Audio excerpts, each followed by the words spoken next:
नमस्कार मित्रांनो. आज रोजी आमच्या या हरभऱ्याला 55 दिवस पूर्ण झालेले आहेत. पिके विटू हरभरा आहे हा. आणि याला आतापर्यंत 2 स्प्रे घेतले गेलेले आहेत. तर दोघी स्प्रेमध्ये बुरशीनाशक आणि बुरशीनाशक म्हणून रोको घेतलं होतं आपण, आणि त्यासोबत इमामेक्टिन आणि पहिल्यांदा मल्टीप्लेक्सचं क्रांती म्हणून टॉनिक आहे, ते टॉनिक घेतलं होतं. नंतर साधारणतः हरभरा एक 20-25 दिवसाचा झाल्यानंतर आपण 13-40-13 हे खत ड्रीपमधनं घेतलं होतं. कारण की आपण हा जो हरभरा आहे हा ड्रीपवर केलेला आहे.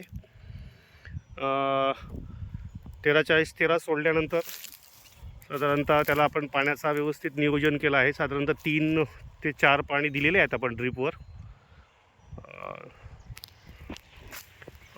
या फवारणी या ज्या हरभऱ्याचं अंतर आहे साधारणतः आपण आपला जो ड्रीप आहे हे 4 फुटावर आहे, आणि 1.5चं त्याचं ड्रिपरचं अंतर आहे, म्हणजे 4x1.5चं अंतर आहे. पण आपण लागवड जी आहे ही टोकन यंत्राने केलेली आहे. टोकन यंत्राने साधारणतः 5 इंचावर एक दाणा या ठिकाणी पडलेला आहे. तर दुसरी गोष्ट म्हणजे साधारणतः मला एकरी साधारणतः 12-13 किलो बियाणे लागलेले आहे. म्हणजे माझं 10 बिघा क्षेत्र आहे. 7 बिघ्याचा हिशोब जर बघितला तर बिघ्याला 10 किलोप्रमाणे या ठिकाणी बियाणं या ठिकाणी आपण टाकलेलं आहे. हरभरा आज 55 दिवसांचा झालेला आहे. आता याला पाण्याचा ताण द्यायचा आहे, म्हणजे यानंतर त्याला पाणी द्यायचं नाही. आणि दुसरी गोष्ट, त्या अनुषंगाने 55 दिवसाचा हरभरा झाला आहे, कुठे कुठे फ्लावरिंग दिसते, आणि याची फ्लावरिंग वाढावी, प्रजनन क्षमता वाढावी म्हणून आज आपण एक स्प्रे घेतो आहे. स्प्रेमध्ये होमोब्लॅसिनाइट नावाचा हार्मोन असलेलं एक आपण गोदरेजचं डबल म्हणून टॉनिक येतं. तर हे प्रजनन क्षमता वाढवण्याचं काम करतं. ते एक टॉनिक, आणि त्यासोबत बुरशीनाशक पण आज आपण घेतलं आहे.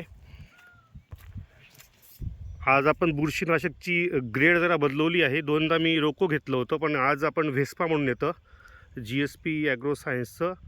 तर त्याच्यामध्ये प्रोपिकॉन्झॉल 13.9% आहे, आणि डिफॉनकॉन्झॉल हे 13.9% आहे.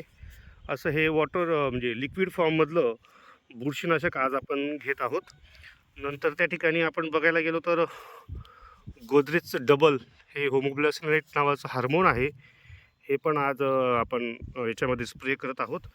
त्याचप्रमाणे एक पेट्रा नावाचं टॉनिक आहे, जे तुमच्या शेतामधला CN रेशो मेंटेन करतं.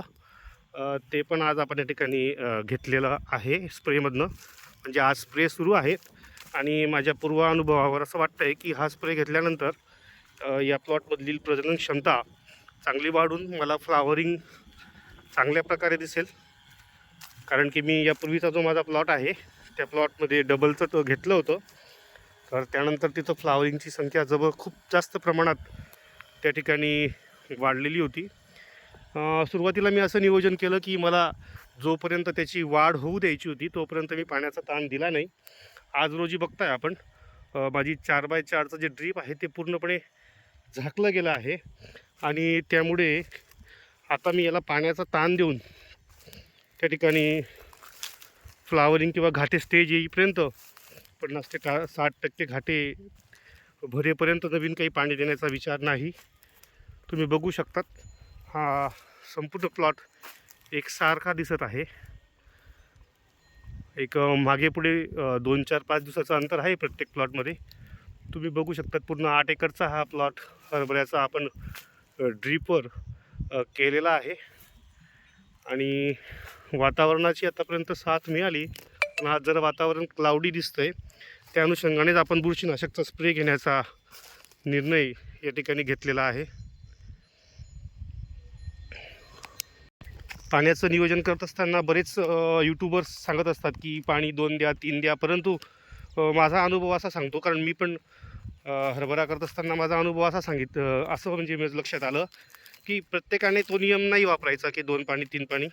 आपली जमीन कशी आहे आपल्या जमिनीची पोत काय आहे, पाणी धरून ठेवण्याची क्षमता काय आहे, त्याच्यानुसार जर आपण पाण्याचं नियोजन केलं ते फार बेस्ट राहील. कारण की आपण जर सुरुवातीला स्थान देऊन दिला 30-35 दिवसात, तर आपल्या हरभऱ्याला त्या योग्य प्रमाणात वाढ झालेली नसते आणि वाढ झाली नाही तर साहजिकच उत्पन्नामध्ये पण घट येईल. म्हणजे आपल्याला वाटलं की सफिशियंट वाढ झालेली आहे, एक 40-50 दिवसामध्ये सफिशियंट वाढ तर होऊन जाते आपण व्यवस्थित नियोजन केलं तर. आणि वाढ झाल्यानंतर आपण जर त्या मग ताण दिला तर मग फ्लावरिंगची संख्या आपण वाढून जाईल आणि नंतर आपण मग अपेक्षित उत्पन्न घेऊ शकतो. बघा तुम्ही या प्लॉटमध्ये मी साधारणतः पाण्याचा ताण आता दिलेला आहे. फ्लावरिंगची संख्या या प्लॉटमध्ये आपण बघू शकतात. मी जरा क्लोज करतो. मी या प्लॉटला गोदरेजचं डबल टॉनिक घेतलं एकदा. तर अशा प्रकारे एक चांगलं उत्पन्न घेण्यासाठी नियोजन करण्याचा प्रयत्न करतोय. अपेक्षित उत्पन्न मिळेल अशी अपेक्षा आहे. धन्यवाद मित्रांनो.